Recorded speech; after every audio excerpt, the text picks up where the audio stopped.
قسم کی حمد و ثنا، تعریفات، تسبیحات، معلّہ کلمے اللہ مالک العلام ذوالجلال والاکرام کی ذات بابرکت کے لیے خاص، جس ذات باری تعالیٰ کے لیے چلتے سمندر، بہتے دریا،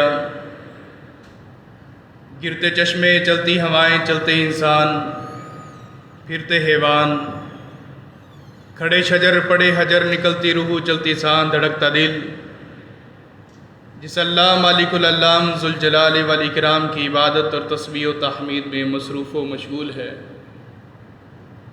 ان گنت لا تعداد، بے حد و بے حساب، ریت کے ذرات سے زیادہ، درخت کے پتوں سے زیادہ، سمندر کی موجوں سے زیادہ، فلک کی بہاروں سے زیادہ، آسمان کے ستاروں سے زیادہ، بارش کے قطرات سے زیادہ، دلوں کی دھڑکنوں سے زیادہ، خلقت کی سانسوں سے زیادہ، گلستان کے پھولوں سے زیادہ، پھولوں کی مہک سے زیادہ، درود و سلام ہو اس آقا نامدار پیکر و حسن و جمال، جو آمنہ کے لال، عبداللہ کے لخت جگر، مکہ کے در یتیم، جن کا نام اسم گرامی جناب محمد الرسول اللہ صلی اللہ علیہ وآلہ وسلم ہے۔ زندہ اور تابندہ دل رکھنے والے نوجوان ساتھیوں، بگڑے ہوئے معاشرے کی اصلاح کرنے والے معاشرہ کے چوکیدار بزرگوں، نہایت ہی قابل صد، قابل احترام معززات، مستورات، حیا کی چادر میں ملبوس روحانی اسلامی ماؤں اور بہنوں،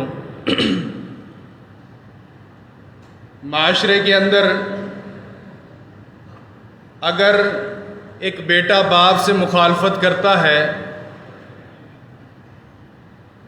تو اس کی کوئی حد ہوتی ہے، اور ہر بندہ یہ سمجھتا ہے کہ بیٹے کا باپ سے مغالطہ ہوا یا بیٹے نے باپ کے ساتھ ظلم کر لیا، اس وجہ سے مخالفت ہوئی ہے۔ خاوند بیوی کے درمیان مخالفت ہو سکتی ہے، اس کو ہمارا ذہن بھی مانتا ہے، عقل بھی تسلیم کرتی ہے، اور مزاج بھی قبول کرتا ہے۔ دو بھائی ایک ماں کی چھاتی سے دودھ پینے والے، بچپن سے 55 کی عمر تک پہنچے، وراثت پر جھگڑا ہوا، معاشرہ بھی قبول کرتا ہے، مزاج بھی تسلیم کرتا ہے، دل بھی قبول کرتا ہے کہ مغالطہ ہو سکتا ہے، مخالفت بھی ہو سکتی ہے۔ جگری دوست، یارانہ، دوستانہ، ہر محفل کے اندر اٹھنا بیٹھنا، ایک دوسرے کے اوپر جان نچھاور کرنا، ایک وقت آیا درمیان میں نفرت کی دیوار کھڑی ہو گئی، دوست کے مخالف ہو گیا، عقل بھی مانتی ہے، مزاج بھی تسلیم کرتا ہے، معاشرہ بھی قبول کرتا ہے کہ ہاں دوستوں کے درمیان مخالفت ہو سکتی ہے، لیکن حیرانگی اس بات کی ہے، پریشانی اس بات کی ہے، فکر اس بات کی ہے، سوچنے پر ہر بندہ مجبور اس بات پر ہے کہ ایک امتی ہو کر جس کی خاطر میرے نبی نے پتھر کھائے، جس کی خاطر میرے نبی کی بیٹیوں کو طلاق دے دی گئی، جس کی خاطر میرے نبی کا شہر مکہ چھوڑنا پڑا، جس کی خاطر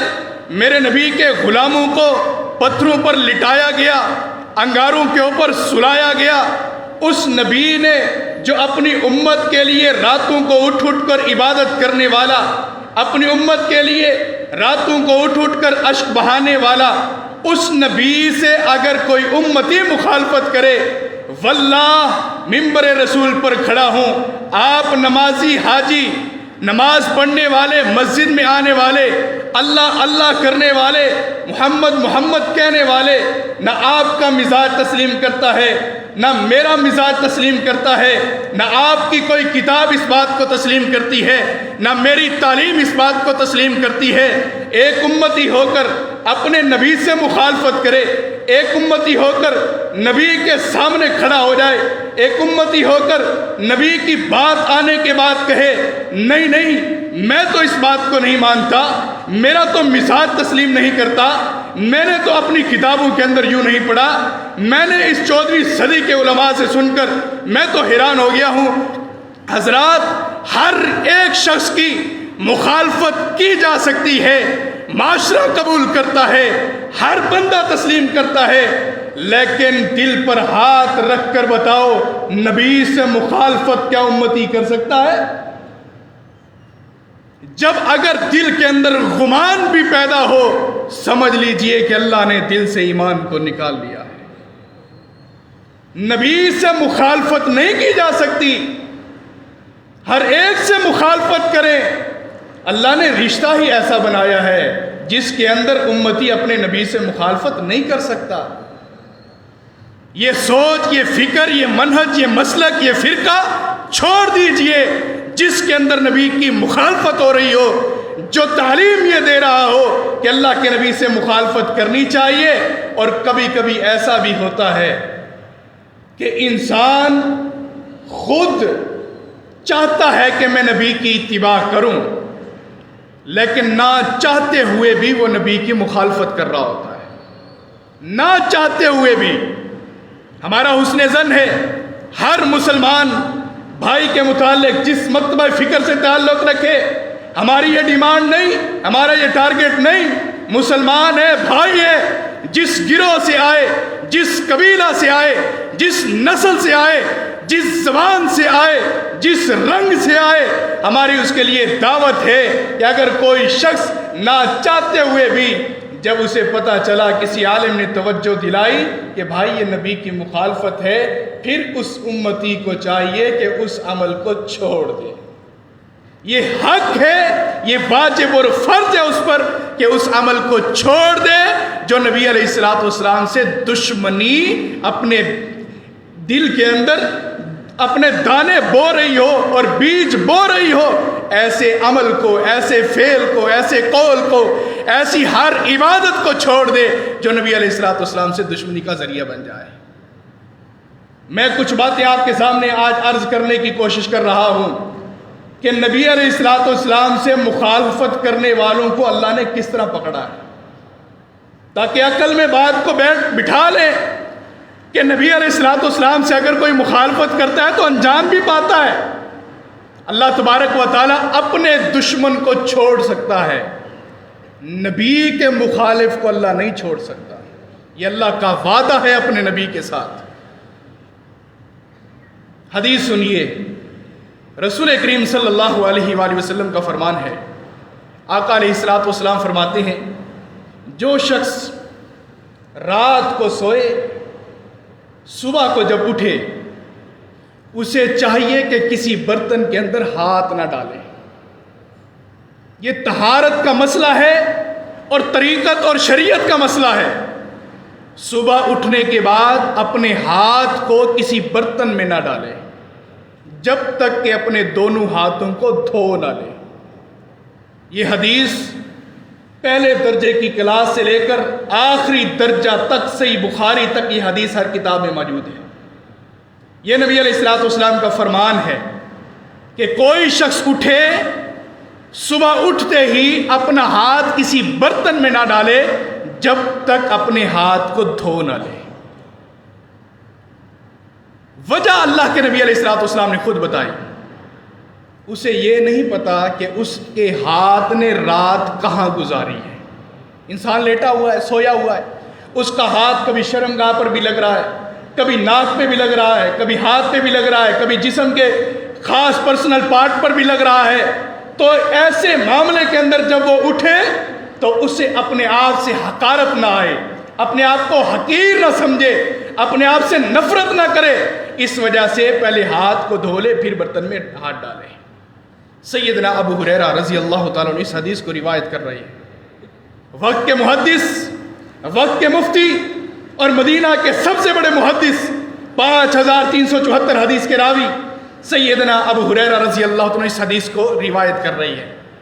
سناتے سناتے ایک شاگرد کھڑا ہوا، کہنے لگا ابو ہریرہ آپ نے یہ حدیث پڑھی ہے کہ اس کا ہاتھ رات کہاں گزارتا ہے؟ بھلا یہ کوئی ہاتھ ہے یا کوئی انسان ہے جس کے پاؤں لگے ہوئے ہیں، چلتے چلتے کہیں اور چلا جاتا ہے؟ نہ چاہتے ہوئے حدیث رسول کے ساتھ استہزاء کیا، اللہ کے نبی علیہ الصلوۃ والسلام کے فرمان کا مذاق اڑایا۔ اس نے کہا کہ پاؤں لگے ہوئے ہاتھ کو، کہ ہاتھ کہیں چل کر چلا جاتا ہے، رات کہاں گزارتا ہے، ایک بستر سے دوسرے بستر پر چلا جاتا ہے، یہ کوئی حدیث ہے؟ اس بندے نے یہ بات کی۔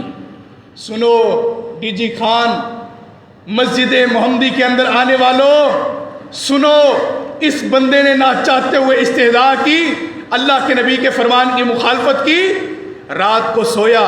امام البانی رحمۃ اللہ علیہ کی تحقیق کے مطابق جب صبح اٹھتا ہے، اللہ تبارک و تعالیٰ نے اس کا دایاں ہاتھ کاٹ کے اس کی پشت میں پیوست کر دیا تھا۔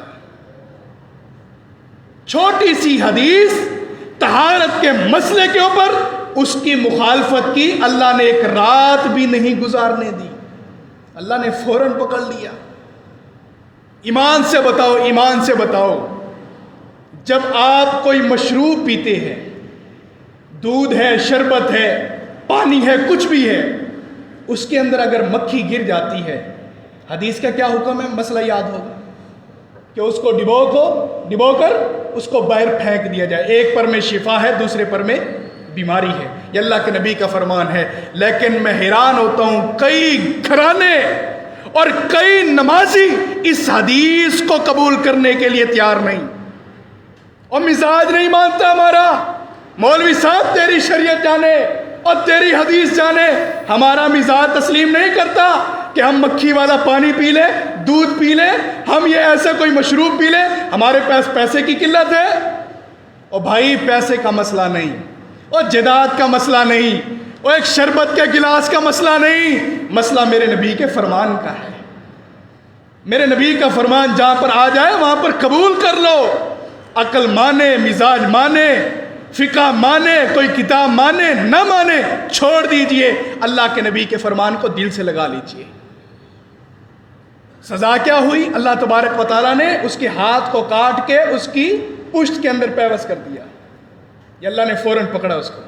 دوسری حدیث سنیے، رسول کریم صلی اللہ علیہ وسلم مدینہ کے اندر داخل ہو رہے ہیں، داخل ہوتے ہی ایک جنگ سے آپ علیہ الصلوۃ والسلام واپس ہو رہے تھے۔ جب مدینہ کی سرحد تک پہنچے تو نبی علیہ الصلوۃ والسلام نے فرمایا، میرے صحابہ تم میں سے کوئی شخص اپنے گھروں کی طرف نہ جائے، اپنے گھروں کو کوئی شخص نہ جائے، رات کا ایک حصہ بیت چکا تھا۔ نبی علیہ الصلوۃ والسلام نے یہ حکماً فرمایا، ہاں وہ شخص گھر جا سکتا ہے جس نے اپنے گھر والوں کو اطلاع دی ہے، وہ چلا جائے، اس کو اجازت ہے، لیکن ہر ایک شخص اپنے گھر کی طرف نہ جائے، جب فجر کی نماز ہو جائے اس کے بعد اپنے گھروں کی طرف چلے جانا۔ اب نبی علیہ الصلوۃ والسلام نے یہ حکم فرما دیا۔ دو بندے نبی علیہ الصلوۃ والسلام کے اس قافلے کے اندر شامل ہیں، اور انہوں نے اسلام کا لبادہ اوڑھا ہوا ہے، اور اصل کے اندر حقیقت میں یہ منافق ہیں، صحابی رسول نہیں ہیں، یہ غیر ہماری صفوں میں شامل ہو کر ہمیں بدنام کرنے کی کوشش کر رہے تھے۔ یہ دونوں رات کو اٹھے، صحابہ اکرام بھی سوئے ہوئے، اللہ کے نبی علیہ الصلوۃ والسلام تہجد کی نماز پڑھ رہے، یہ دونوں اٹھے، ایک دوسرے سے کلام کرتے ہیں، کہتے ہیں بھائی یہ بتا، مدینہ کے اندر جن گھروں سے ہمیں روکا گیا وہ گھر کس کے ہیں؟ دوسرے نے جواب دیا، یہ تیرا ہے یا میرا ہے؟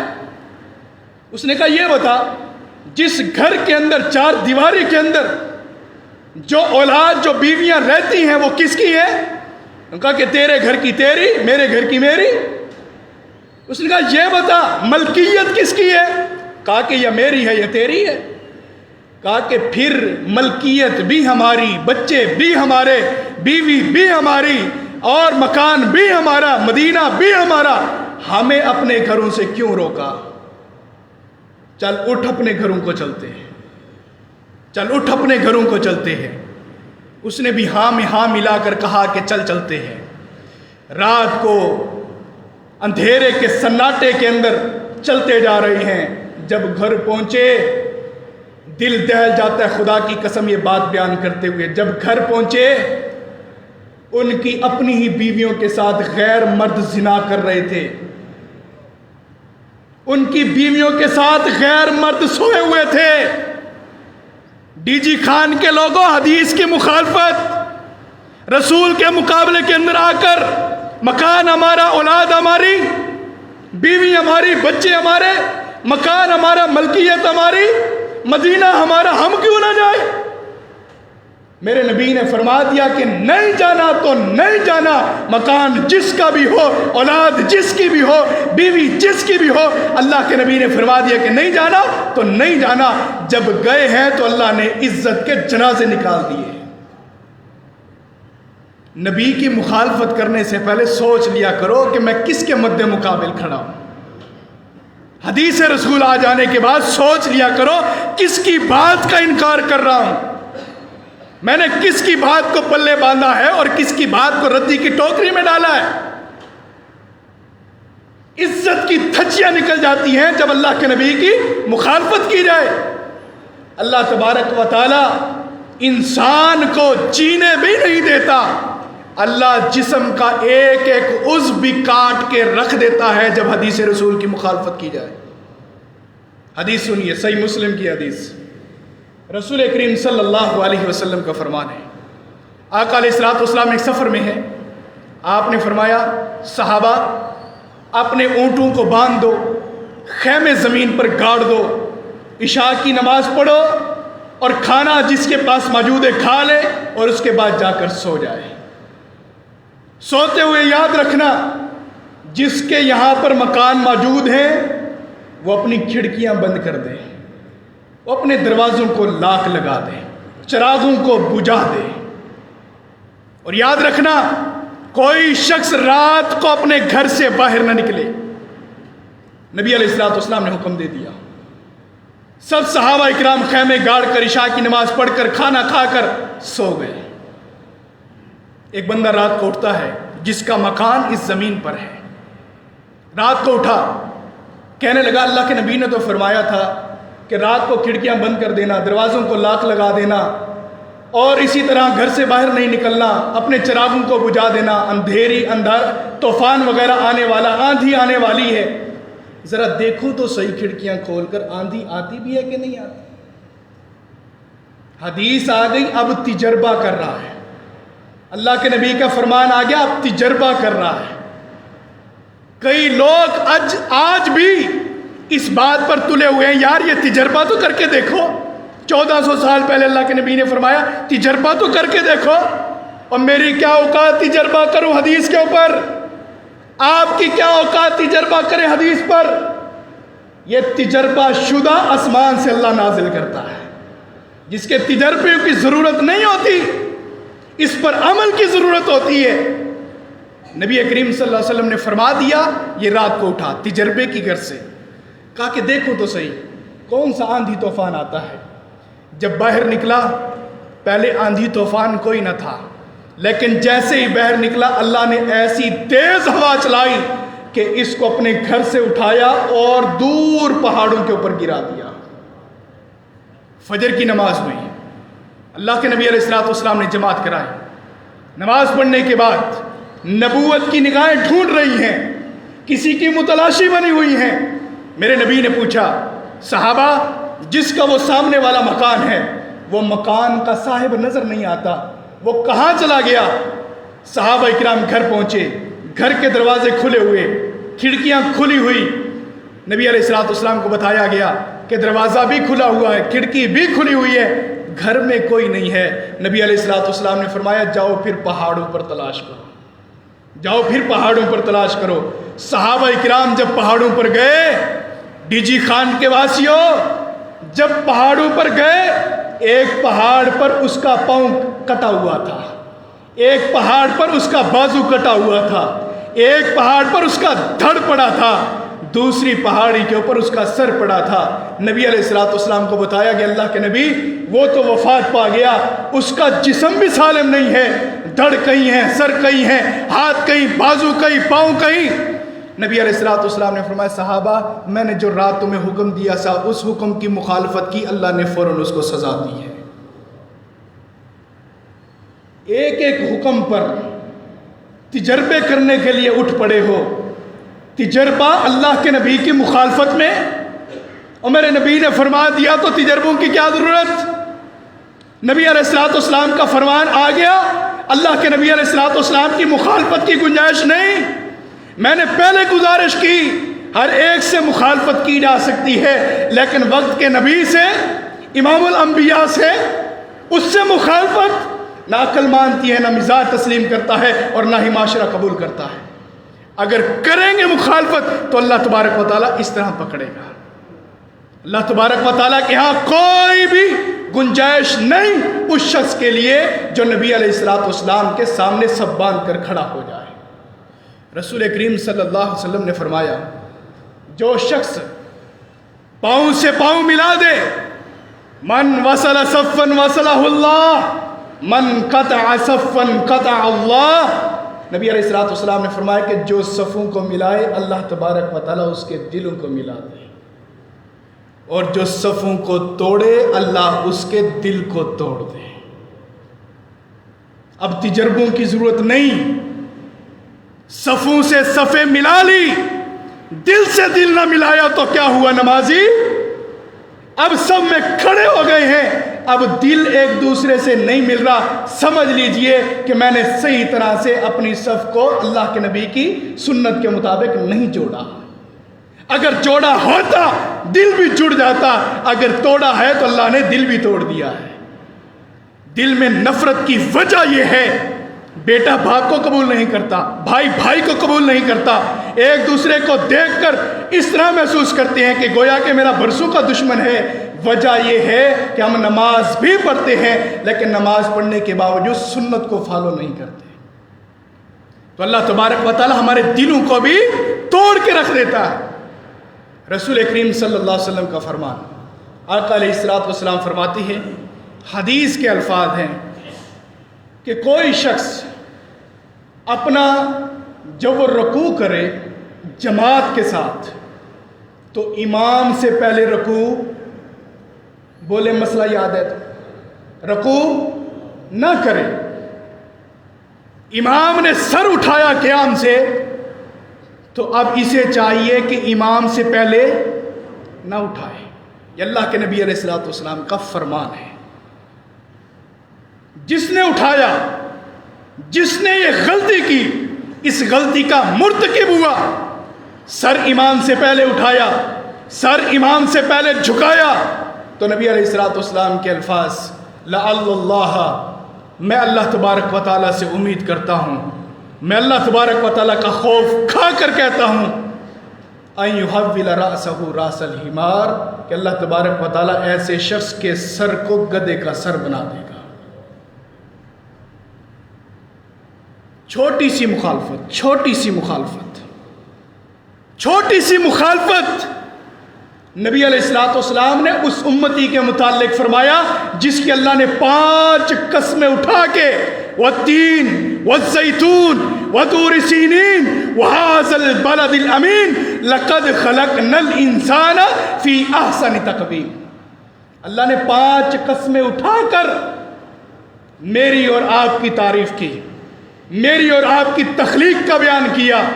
اس تخلیق کو بیان کرنے کے بعد بھی اگر نبی کی مخالفت کی اس عمل کے اندر، تو اللہ تبارک و تعالیٰ یہ نہیں دیکھے گا کہ میں نے قسمیں کتنی اٹھائی ہیں، یہ دیکھے گا کہ یہ مخالفت کس کی کر رہا ہے۔ اللہ سر انسان کا تبدیل کر دے گا گدھے کے سر کے اندر۔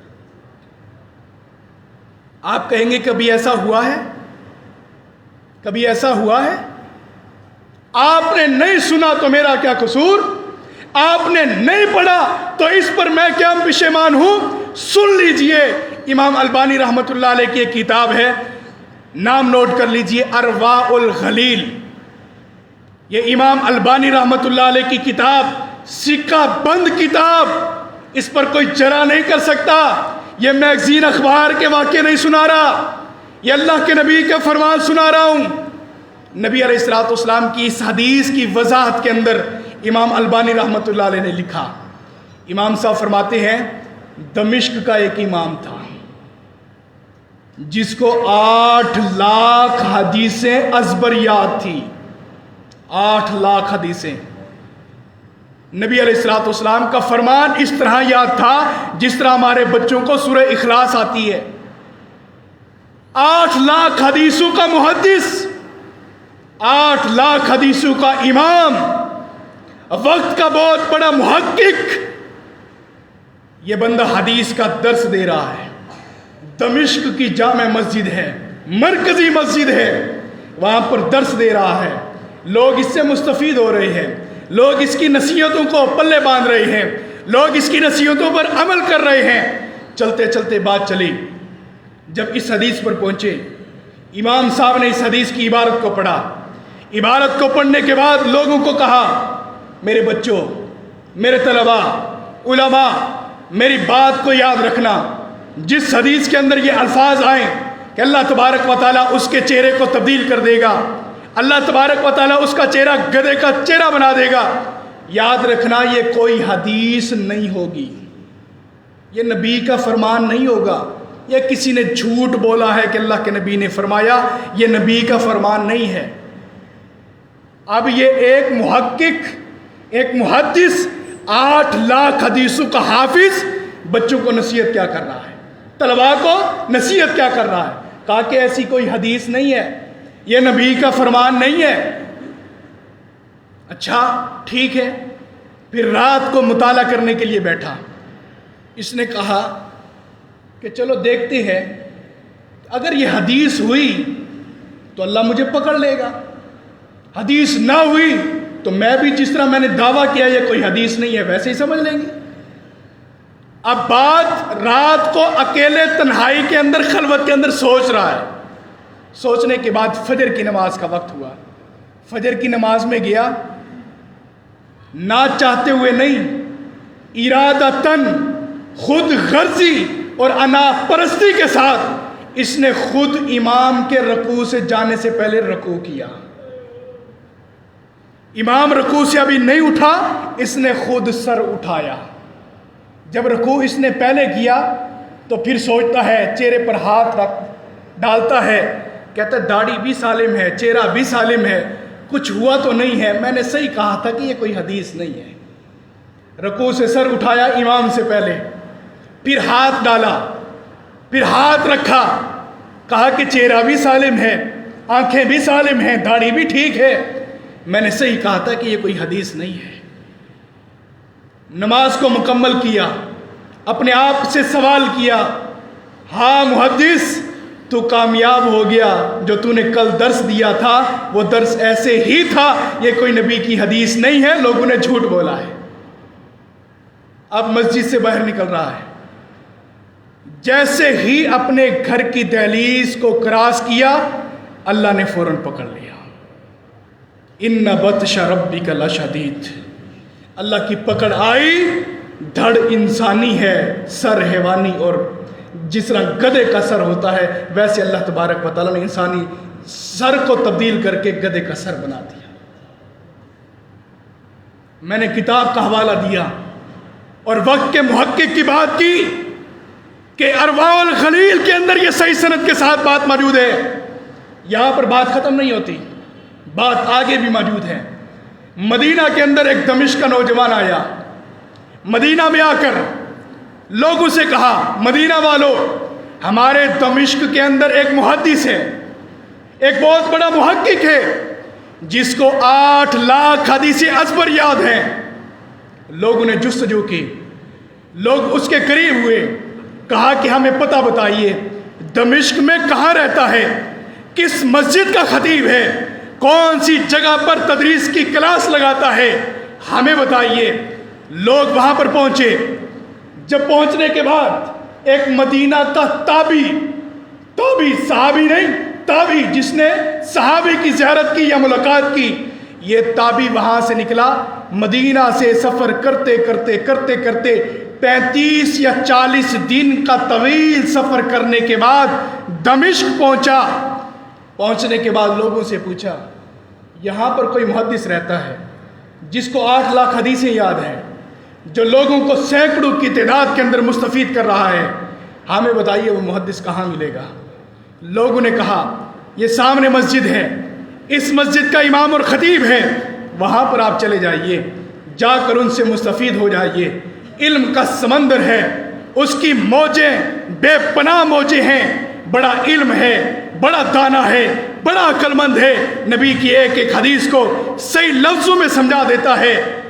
یہ تابعی وہاں پر پہنچا، پہلے دن کلاس لگی، دوسرے دن کلاس لگی، تیسرے دن کلاس لگی، اس محدث کے علم سے مستفید ہوا، اس کے علم سے مستفید ہوا، متاثر ہوا۔ آخر کار پردے کی اوٹ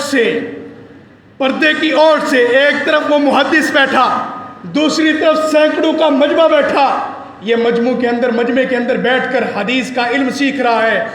جستجو ہوئی، کلاس ختم ہوئی، کہا کہ امام صاحب آپ کے پاس واقعی علم ہے اور آپ علم کا سمندر ہیں، بے پناہ موجیں ہیں آپ کے علم کی، میری ایک خواہش ہے، میں آپ کی زیارت کر سکتا ہوں؟ میں آپ کی زیارت کر سکتا ہوں؟ زیارت کی آرزو کیوں کی؟ کیونکہ درمیان میں پردہ لگا ہوا تھا، پردہ حائل تھا، اس کو اپنے راز کو چھپانا تھا کہ میرا سر گدھے کا سر بن چکا ہے، حدیث سناتا، سب کچھ کرتا، گھر والوں کو پتا تھا، راز کو چھپایا گیا۔ اس تابعی نے بار بار کہا کہ مجھے اپنی زیارت کرائیے، آپ کے ماتھے کا بوسہ دینا چاہتا ہوں، آپ کی پیشانی کو چومنا چاہتا ہوں، مجھے اپنی زیارت کروائیے۔ امام صاحب نے بار بار انکار کیا، اس تابعی نے، مدینہ کے باسی نے بار بار اصرار کیا۔ کافی وقت گزرا، وقت گزرنے کے بعد امام صاحب اب کمرے میں جا رہے ہیں اور یہ تابعی چھٹی مانگنے کے لیے آیا ہے کہ میرا علم مکمل ہو چکا، میرا نصاب مکمل ہو چکا، میں مدینہ واپس جانا چاہتا ہوں، مجھے اجازت دیں اور مجھے ایک مرتبہ اپنی ملاقات کا شرف بھی عطا فرمائیں۔ کہا کہ بیٹا یہ کام تو ہو نہیں سکتا، ملاقات میں کرا نہیں سکتا، ہاں تجھے دعائیں دیتا ہوں، جا اپنے علم کو لوگوں تک پہنچا، جو میں نے تجھے نبی کی حدیثیں سنائی ہے مدینہ والوں کو بھی سنا دے، جن کو پتا ہے ٹھیک، جن کو نہیں پتا ان تک یہ حدیثیں پہنچ جائیں۔ یہ بیان کرنے کے بعد یہ تابعی جب باہر نکلتا ہے، اچانک اس کی نگاہ اس محدث پر پڑی۔ اس محدث کو یوں پتا ہے کہ مجھے کوئی نہیں دیکھ رہا، لیکن اس تابعی کی جب نگاہ پڑی، 3 مرتبہ مسجد کے دروازے پر ٹھہر کر یہ بات کہتا ہے، استغفر اللہ، استغفر اللہ، استغفر اللہ، اللہ کی پناہ، اللہ میں معافی چاہتا ہوں، اللہ میرے گناہ کو معاف کر دے۔ اس کے قریب آیا، بازو سے پکڑا، کہا کہ امام صاحب آپ وہی امام ہیں جن سے میں ملنا چاہتا تھا، جس کی زیارت کرنے کا آرزو اور خواہش کر چکا تھا، اور آپ کا دیدار کرنا چاہتا تھا، آپ کی پیشانی کا بوسہ دینا چاہتا تھا، آپ وہی امام ہیں؟ کہنے لگے جی ہاں وہی امام ہوں۔ شیخ صاحب، استاد صاحب، محقق صاحب، محدث صاحب، یہ کیا ہوا؟ آپ تو حدیثیں سنانے والے، آپ کا انصاری دھڑ ہے اور حیوانی آپ کا سر ہے، آپ کا گدھے کا سر کیوں بنا؟ اس نے کہا بیٹا یہ راز کی بات ہے، بس تجھے ایک نصیحت کرتا ہوں، پلے باندھ لے، جب میرے نبی کی حدیث آئے، نبی کی سنت آئے، نبی کا فرمان آئے، کبھی نبی کی حدیث کی مخالفت نہ کرنا۔ اگر تو نے مخالفت کی بیٹا ویسے ہی ہوگا جیسے تو مجھے دیکھ رہا ہے۔ یہ اس کے ساتھ ہوا جس نے حدیث کے اوپر تجربہ کیا تھا، جس نے حدیث کو اہمیت نہیں دی تھی، جس نے حدیث کو ردی کی ٹوکری میں ڈالا تھا، اس کے ساتھ یہ حشر ہوا۔ مسلمانوں، ہر کسی سے مخالفت کر لینا، لیکن رب کا واسطہ دیتا ہوں، ہاتھ باندھ کر کہتا ہوں کہ نبی کی مخالفت نہ کرنا۔ ہاں تیرے علم میں نہیں تو تحقیق کر، تیرے علم میں نہیں تو علماء سے پڑھ، تیرے علم میں نہیں امام سے پوچھ، تیرے علم میں نہیں فقیہ سے پوچھ، تیرے علم میں نہیں مدرس سے پوچھ، تیرے علم میں نہیں کتابوں سے پڑھ، تیرے علم میں نہیں قرآن کو کھول، تیرے علم میں نہیں حدیث کو کھول، تیرے علم میں نہیں جا مدرسین کے پاس، جا شیوخ کے پاس، اپنی ایک مسئلے کو لے کر خود کو فرقہ مسلک نہ بنا، بلکہ ایک ایک بات کی تحقیق کرتا جا، اللہ تبارک و تعالیٰ تیرے اور میرے لیے راستوں کو آسان کرتا جائے گا۔ جو کوشش کرتا ہے اللہ تبارک و تعالیٰ منزل تک پہنچا دیتا ہے۔ آخری واقعہ بیان کروں، حدیث کی مخالفت کے حوالے سے، نبی کی سنت کی مخالفت کے حوالے سے منڈی لگی ہوئی ہے، منڈی مدینہ کی ہے اور منڈی اناج کی لگی ہوئی ہے۔ من احتکر علی المسلمین طعامہم اخذ اللہ افلاسا او الجوازا، کہ نبی علیہ السلام نے فرمایا جو شخص وقت کی ضرورت کے مطابق مسلمانوں کو اگر اس فصل کی، اس اناج کی ضرورت ہے اور ریٹ کے بڑھنے کی وجہ سے اس کو اگر ذخیرہ کرتا ہے، نبی علیہ السلام نے فرمایا اگر مسلمانوں پر اس نے ذخیرہ کر دیا، روک دیا اس کھانے کو، اللہ تبارک و تعالیٰ اس کو کوڑ بیماری کے اندر ملوث کر دے گا۔ یہ حدیث مدینہ تک محدود نہیں، یہ حدیث صحابہ اور تابعین تک محدود نہیں، یہ آپ جیسے تاجروں کے لیے بھی ہے حدیث، یہ آپ جیسے کاروباری حضرات کے لیے بھی حدیث، جنہوں نے کئی ٹن سٹاک کر کے رکھے ہیں، سٹاک کیے ہوئے ہیں گندم پنیر کے، جس معاملے کے اندر بھی کچھ رکھا ہے۔ بتاؤ نا، اللہ اور اللہ کے رسول کے ساتھ جنگ ہے، کیا کر رہا ہے؟ اور جنگ ہوتی ہے ہو جائے، ہمارا بزنس ہے، کتنی بڑی بات ہے، کتنی بڑی بات ہے۔ تیرے اندر اتنی دلیری آ گئی سود کا کام کر کے اللہ کے ساتھ جنگ کرے گا؟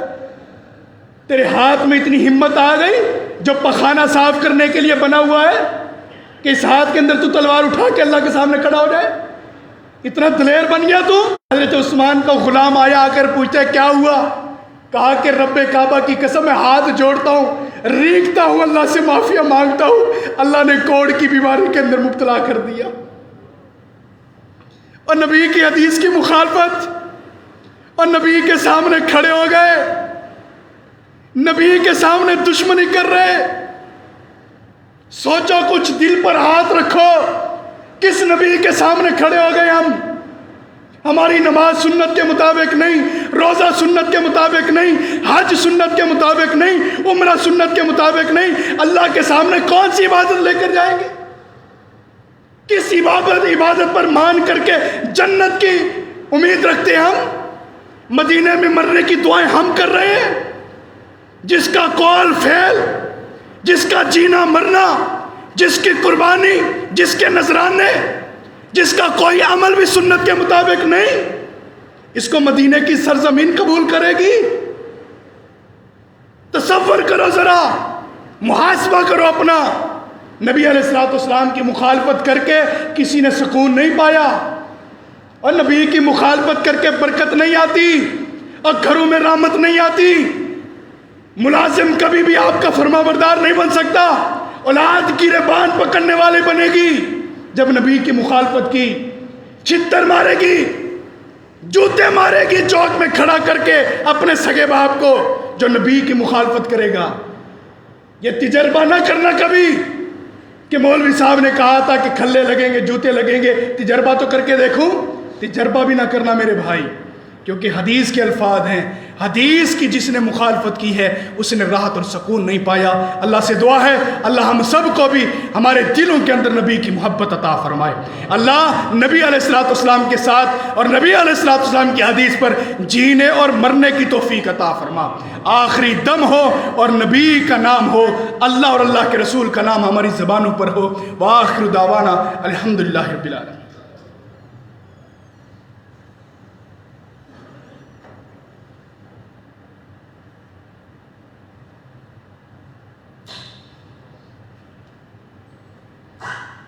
ان الحمد